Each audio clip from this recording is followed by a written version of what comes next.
Ako po si Chanel Hernan, nag-apply bilang isang EPS worker papuntang South Korea. Sa ngayon, nandito ako sa DMW, nagpa-process ng visa at sana successful yung application ko at makapunta na sa Korea. Bago ako nag-apply bilang isang EPS, ay isa akong security guard. Tapos huminto ako sa pagtatrabaho kasi nga nag-focus ako sa exam paano ipasa ang EPS language. Sa experience ko, grabe.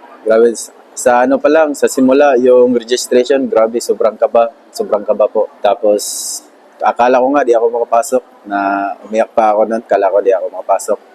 Tapos yun nga, sa sobrang dami namin, na nakapasok naman. Kaya thankful ako kay Lord. Tsaka, yung sa exam na, grabe yung struggle din kasi sa Mindanao pa ako, laluwas pa ako dito sa Manila. Nga, problema sa gastos, pero buti tinulungan ako ng kapatid ko.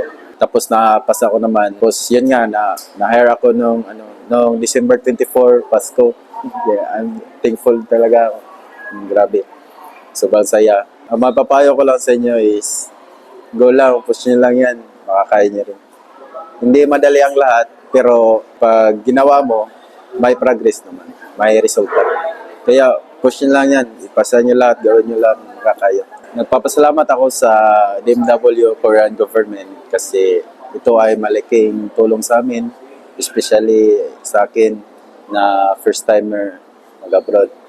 At saka yung pag-conduct nila ng mga proseso ay goods, walang problema. Yun nga lang, kung aplikante, tsaga-tsaga lang at kunting pasensya, wala namang problema.